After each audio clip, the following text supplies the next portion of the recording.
Yun guys, no? Try natin, magpalipad.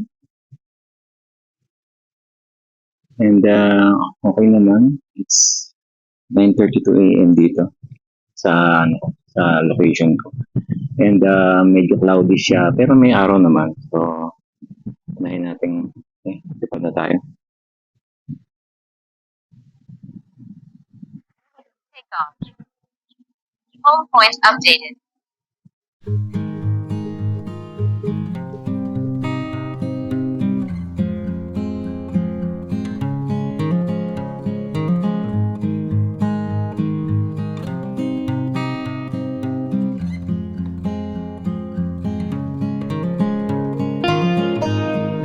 Yan.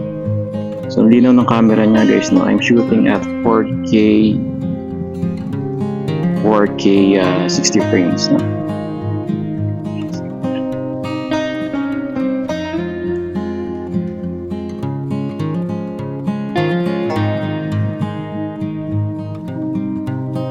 Full bars pa rin tayo, no guys? Hindi pa nababawasan yung signal natin. And although medyo makulimlim siya, pero may araw naman. Yan. So nasa normal mode tayo.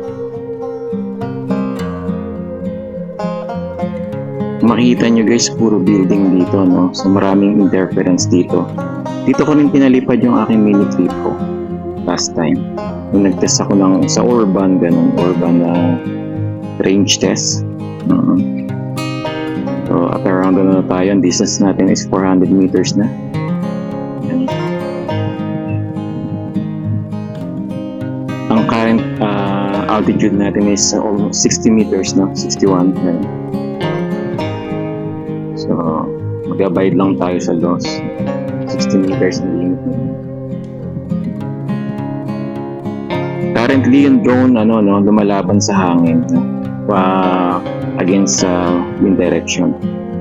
Makita natin, nabawasan yung isang bar yung ating signal. Nasa 600 meters na tayo.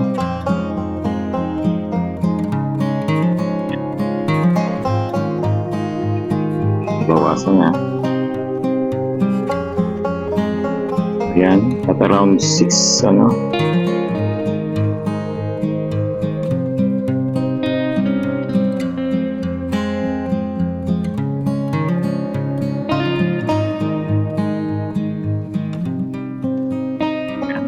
2 bars na yung nawala guys, no?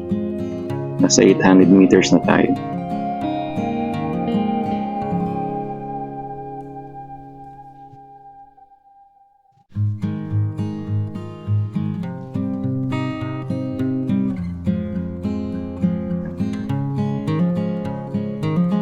And 100 meters, isang bar pa lang inaan natin. Although minsan interference, no? So, expected naman yun sa location natin, guys.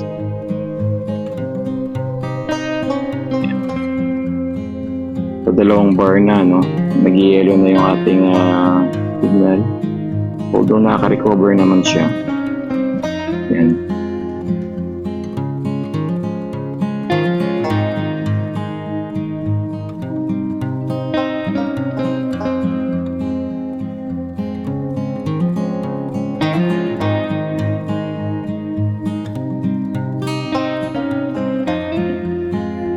Naka-cruise control tayo guys. So steady lang ang kanyang speed, no? Nasa cruise control tayo. Then enjoy na lang natin yung view. So nakita natin na 2 bars na lang siya. Nasa na tayo, 1,400 meters.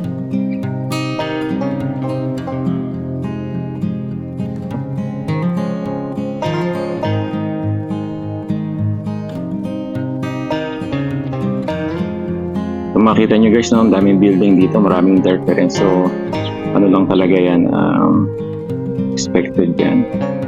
Paabutin natin ng, ng 2,000 meters. I think, sana makaabot, no?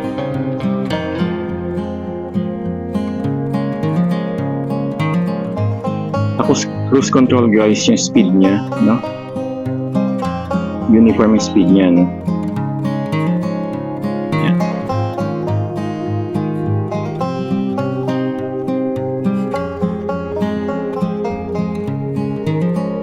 Yan, 2 bars na lang siya. Oh. Yung nawawala yung signal niya. Sana umabot ng 2K. Abot lang natin ng 2K. Then, babalik na tayo using return to home. Guys. Ayan na. Pabutin lang natin.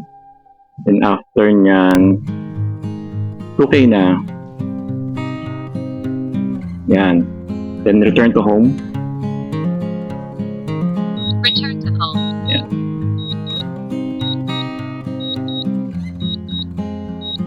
So, kung makikita natin guys, no, although marami siyang warning ng interference, no, expected naman yan since na puro building dito guys. Expected na yan natin.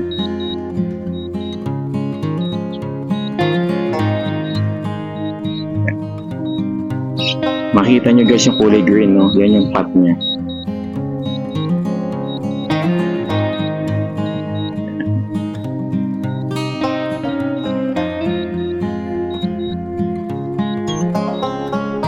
So as the drone returns to the home point, nung makita natin na yan, nagputi na yung kanyang signal, no? So as the drone returns, no, palakas ng palakas yun eventually. So yung aking yung return to home ko, nung sinet ko siya ng mga nasa 70. So, yung return to home, although naka-optimal to guys, so, siya yung nagde-decide na. Although, kung nung kanina, kinuha niya yung flight pattern natin, yung height, diba? So, inano niya yun, pina-follow niya lang sa pinaka-optimal return to home. So, makita natin guys na maakit siya, no, yung kanyang altitude. So siya yung nagde-decide niya, no, yung system ni DJI. Makita natin guys, ayan.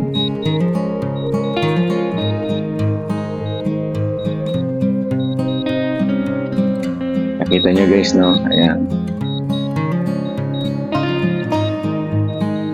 Ngayon naman, siya, no, go with the flow siya ng yung direction, yung wind direction natin. So, kaya smooth ang kanyang flight ngayon.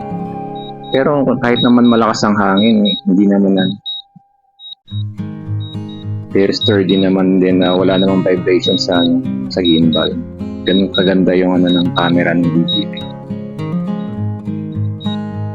Maintain mo pa rin yung stability, no?